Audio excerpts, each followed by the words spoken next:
After nearly 40 years of separation, an elderly man named Ryan Carter returned to the African sanctuary where, as a young volunteer, he had helped raise an orphaned elephant named Charlie. The reunion was a dream come true, but it was fraught with doubt and uncertainty. Could the elephant, now old and changed by time, remember the bond they once shared? Ryan couldn't shake the hope that Charlie was still out there somewhere waiting for him.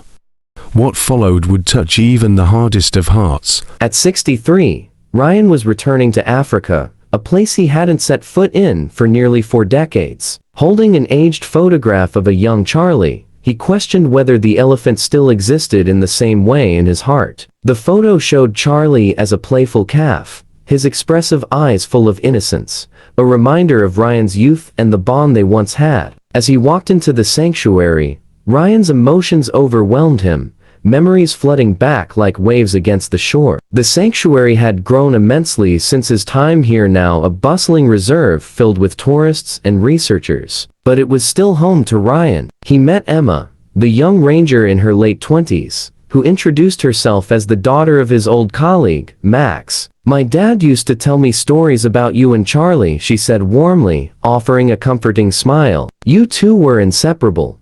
Ryan showed her the old photograph, and as they walked through the sanctuary, he recounted the cherished memories. "Charlie used to follow me around like a puppy," he said, his voice thick with nostalgia. "We'd play hide and seek, and he always found me."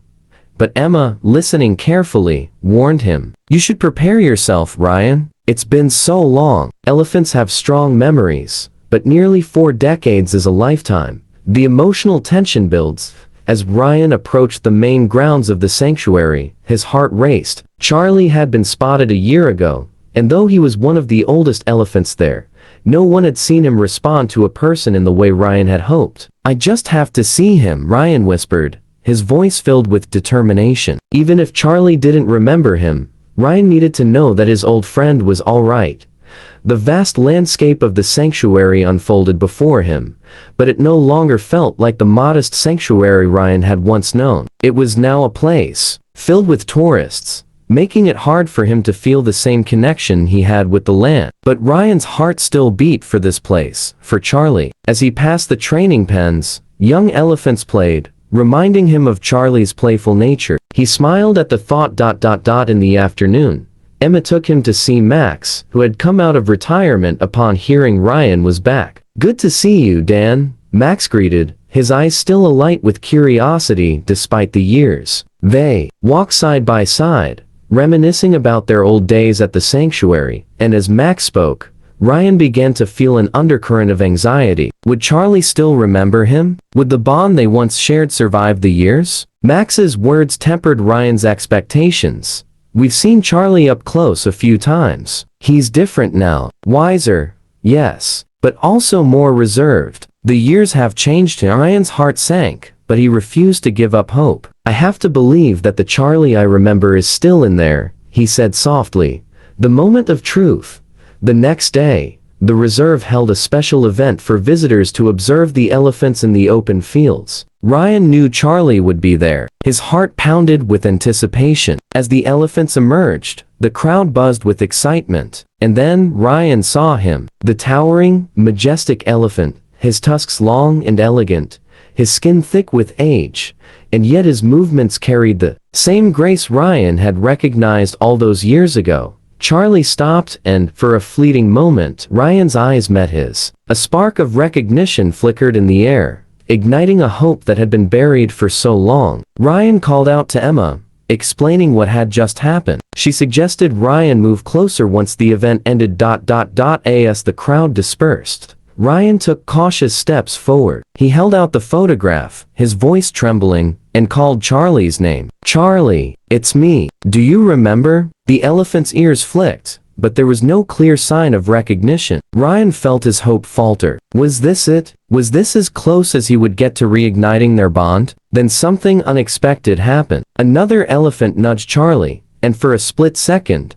Charlie's trunk rose in Ryan's direction. It wasn't much, but it was enough to reignite the spark of hope. Emma, watching from a distance, signaled for Ryan to take another step. As Ryan stepped closer, Charlie's posture shifted, and suddenly, the elephant moved toward him. The air was thick with tension. Was Charlie angry? Had he misjudged the situation? But then, in one swift motion, Charlie wrapped his trunk around Ryan's waist, lifting him off the ground. Gasps echoed through the crowd, but Ryan stayed calm, trying to make sense of what was happening. For a few agonizing seconds, it felt as though his fate was sealed. Then, as abruptly as it started, Charlie gently set him back on the ground. The crowd exhaled in unison. Ryan, his heart racing, met Charlie's eyes, searching for any sign of recognition or hostility. "I think he knows," Ryan said softly, tears welling up in his eyes. "He remembers."